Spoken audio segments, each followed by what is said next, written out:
Merhaba aslanlar, yükselen burcu aslan olan dostlar. Yeni haftaya başlarken gündeminizde para trafiği olacak. Pazartesi ve salı günü. Banka, sigorta, vergi, faturalar veya benzeri konular, devlet daireleri, resmi işler gibi konularınız varsa haftanın bu iki günü sizi burada meşgul edecek. Bir takım işlerinizi de bitirebilir, sonuca bağlayabilirsiniz. Çünkü güzel bir iki gün. Detaya girdiğimde dikkat etmemiz gereken anlarından da şöyle bir bahsetmek istiyorum. Mesela pazartesi günü Merkür Jüpiter üçgeni var. Çok destekleyici bir açı. Aynı zamanda gece saatlerinde Ay'da Satürn'e kavuştuğu için sorumlulukların önemli olduğu bir süreç olarak gözüküyor.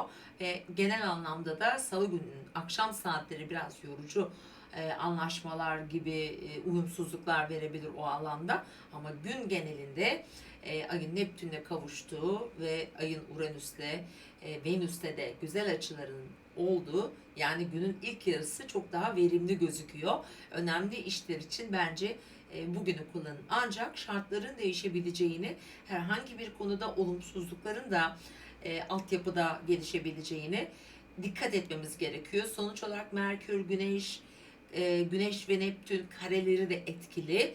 Burada zihinsel olarak bazı şeylere odaklanamayabilir. Gözümüzden bazı şeyleri kaçırabiliriz. Dikkatli de olmamız gerekiyor. Evet, çarşamba, perşembe günü haftanın ortasına doğru geldiğimizde bizim enerjimiz, motivasyonumuz yükselecek. Çünkü ay artık Koç burcuna geçmiş oluyor. Ve bu iki gün sizi destekleyen bir iki gün. Ateş elementinde bir gökyüzü ve gökyüzünde ciddi güzel bir ateş üçgeni oluşacak. Çünkü Mars burada hala yayda, Güneş son derecelerde. Burada önemli işlerimizi tamamlamak için fırsatlar verir. Seyahat planı yaparsın, tatil planı yaparsın. Eğitimle ilgili bir takım gelişmeler varsa onların planlarını yapabilirsin. Uzak seyahatler de olabilir. İlişkiler için çok faydalı. Özellikle aslanlar bu iki gün özel hayatlarında, ilişkilerinde güzel gelişmeler, şanslılar bu anlamda yaşayabilirler. Finansla ilgili konular için keza aynı şeyi söyleyebilirim. Evet, değerli aslanlar, ve devam ediyoruz efendim. Perşembe, Cuma günden itibaren ise Perşembe günü bu arada güzel bir gün. Aynen öyle. Yalnız şuna dikkat edin. Perşembe günü sabah saatlerinde Uranüs'ün Venüs'te bir karşıtlığı var. Uranüs-Venüs karşıtlıkları hem ilişkilerde hem özel hayatımızda parayla ilgili konularda bazı zorluklar getirebilir. Sizin daha çok belki aile içi konularınızı işaret ediyor aslında. Aile dinamikleri, evin içindeki bir takım sorunlar, işle ilgili konular olabilir. Jüpiter de şu an kariyer evinizde oldukça cesur adımlarda attırabilir açıkçası. Buna dikkat edelim ve Cuma gününe geldiğimizde Ay artık Boğa burcuna geçiyor. Biraz önce bahsettiğim o kararsızlıklar dediğim alan Cuma ve Cumartesi günü daha net ve somut kararlı adımlar attırabilir. Şöyle ki Cuma günü artık Güneş Oğlak burcuna geçiyor. Sorumluluk, işle ilgili konular, sağlıkla ilgili konular çok daha disiplinli bir şekilde ilerleyecek bir ay boyunca hayatınızda. Eğer işinde mevcut koşullarında bazı değişimler veya böyle yenilikler bekliyorsanız ayın 22'sinden itibaren bunlar devreye giriyor. Herhangi bir yeni adım, yeni bir başlangıç yapılabilme olasılığı var. Önümüzdeki bir ay bu arada bunları takip edin. Çünkü bir ay boyunca bu etki altında olacaksınız.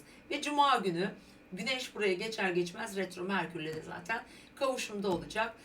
Bu saymış olduğum konularda çok daha dik durmak önemli aslında. Farkındalıklar ya da farklılıklar yaratabilirsiniz hayatınızda. Düşüncelerinizi hayata geçirmek için önemli bir zaman dilimi. Aynı zamanda güzel de bir gün, yani Cuma günü gayet verimli, özellikle bu alanda bir takım sağlık vesaire gibi rutin kontroller de olabilir ama benzeri hani durumlarda gündemimizde olabilir. Kah sizin, kah aile içindeki bazı belki yaşlılarımızın, belki diğer işte genç kardeşlerimizin de olabilir.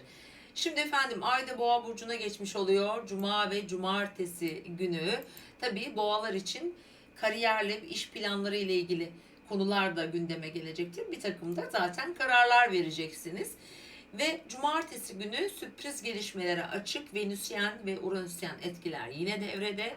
tam olarak öyle saatleri, yani 15-16 sıralarında. Böyle benzer durumlar yaşayabiliriz. Aniden şaşıracağımız durumlar gelebilir.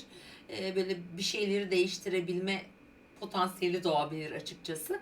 Biraz esnek olmak, yeniliklere karşı tepkili olmamak burada önemli.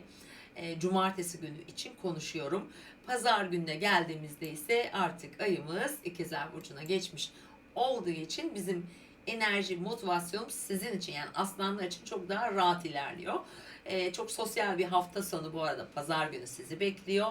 Sevgilinizle, sevdiklerinizle, arkadaşlarınızla buluşmak, güzel vakit geçirmek.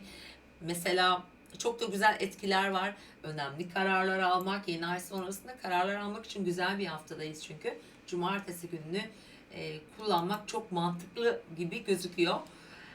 Sevgili aslanlar. Evet, genel olarak hala hani güneş yönetici gezegeniniz olduğu için güneşin bulunduğu yer sizin için daha önemli. Hani Oğlak Burcu'na geçecek ve hızlı bir iş, çalışma temposu, oradaki sorumlulukların arttığı bir gündem sizin yanınızda olacak bir ay boyunca değerli aslanlar. Evet, mutlu, sağlıklı bir hafta diliyorum. İzlediğiniz için teşekkürler.